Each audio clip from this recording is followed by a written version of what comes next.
ഇന്നൊരു ഹോളിഡേ ആണ്, A beautiful morning ആണ്. അപ്പൊ ചില കാര്യങ്ങൾ കാണിച്ചു തരാം. പുസ്തകത്തിന് എല്ലാ ദിവസവും ഇപ്പോ ഓർഡർ വരുന്നുണ്ട്.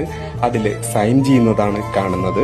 ഞാൻ എഴുതിയ പുസ്തകം വേറൊരാൾ ഓർഡർ ചെയ്യുന്നതും അതിൽ ഞാൻ സൈൻ ചെയ്ത് അയച്ചു കൊടുക്കുന്നതും ഒരുപാട് സന്തോഷകരമായിട്ടുള്ള ഒരു കാര്യമാണ്. എന്റെ പുസ്തകത്തിൽ സൈൻ ചെയ്ത് ഗിഫ്റ്റ് പേപ്പറിൽ പൊതിഞ്ഞ് ക്ലോത്ത് കവറിലാക്കി അയക്കാൻ റെഡി ആയിട്ടുണ്ട്. കാലത്ത് കുറച്ച് സൂര്യപ്രകാശം കിട്ടാനൊക്കെ വീടിന്റെ മുറ്റത്ത് ഇങ്ങനെ നിൽക്കുന്നത് എന്റെ ഒരു പതിവ് റൂട്ടീനാണ്. എന്തെന്നില്ലാത്തൊരു പോസിറ്റീവ് എനർജി ആ നിമിഷങ്ങളിൽ കിട്ടും. ലാപ്ടോപ്പില് കുറച്ചൊക്കെ എഴുതാനുള്ള ശ്രമമാണ്, പക്ഷെ ഒന്നും നടന്നില്ല.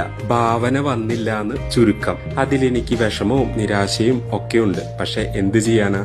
എന്നാ പിന്നെ സുഭാഷ് ചന്ദ്രന്റെ മനുഷ്യനൊരാമുഖം എന്ന നോവല് കുറച്ചു വായിച്ചു. പിന്നെ പുറത്തേക്ക് നോക്കിയിരിക്കുമ്പോ സമയം പോകുന്നത് അറിയേയില്ല. എന്നേരം തുഴഞ്ഞ് എന്ന പുസ്തകത്തെ പറ്റി അറിയണമെങ്കിൽ നിങ്ങൾക്ക് എന്നോട് ചോദിക്കാം.